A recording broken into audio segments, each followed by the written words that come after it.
What up, my dudes, and welcome back to the channel. Today we're going to be making the easiest recipe I know how to make, a Mississippi pot roast, with a bonus side of sour cream and chives mashed potatoes.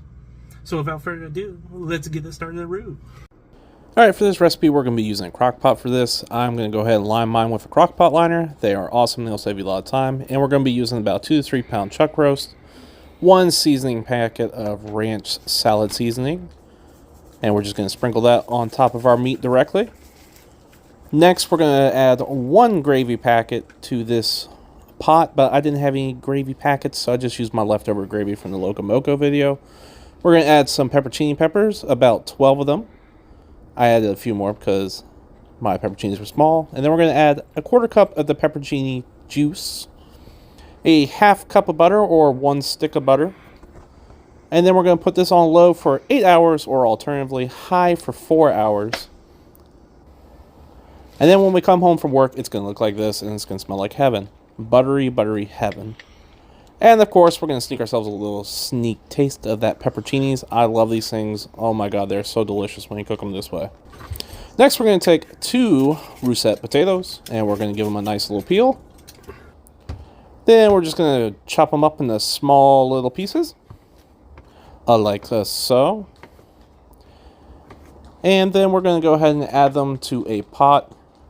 Fill that pot with some water, and then we're going to go ahead and put that on our stove, adding a little bit of salt for flavor, and then we're going to bring that to a boil, like so. I boiled mine for about 15 minutes. Really, these should just be fork tender when they're done. Next, grabbing either your potato masher, ricer, is what I'm using today. You're going to go ahead and feed your potatoes through. Honestly, these potato ricers are worth the investment.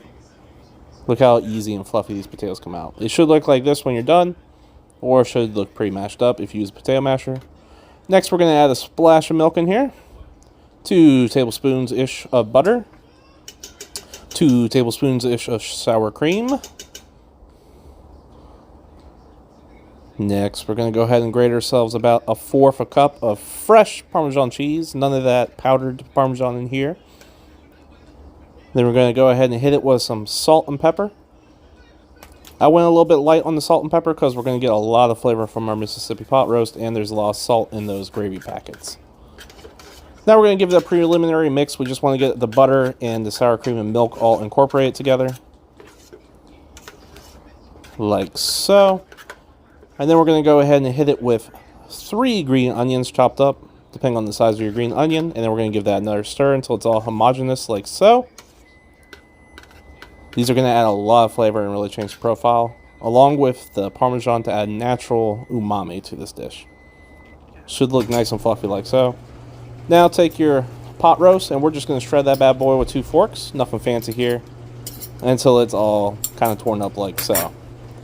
Go ahead and grab a plate and spoon yourself out some mashed potatoes and put the pot roast on top. I've also got a side of steamed green beans that the wife made, and it should look like this. There you go, wifey. There you go. Mississippi pot roast with some steamed green beans you made. Ooh, that's good. Good? Mm-hmm. First impressions? No, it's really good. Alright, well, that's all we're going to get out of her, so I'm going to go grab my plate. Okay, guys. I'm going to go ahead and try it. Delicious Mississippi pot roast. Again, it's the easiest recipe I know, so let me get a bite.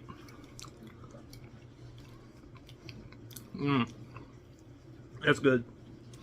I think it deserves to be on top of mashed potatoes no matter what. Savory, rich, a lot of butter. It's kind of a weird recipe, but it works. But anyway, let's cut the future marshal. So good. And there you have it, folks, a Mississippi pot roast with delicious mashed potatoes I can't stop thinking about. They were so good. But anyway, that's the easiest recipe I know how to make, so it only gets harder from here. If you could leave me a like, comment, and subscribe, tell me what you want me to make next, and I'll be sure to take it into consideration. Until next time, toodles.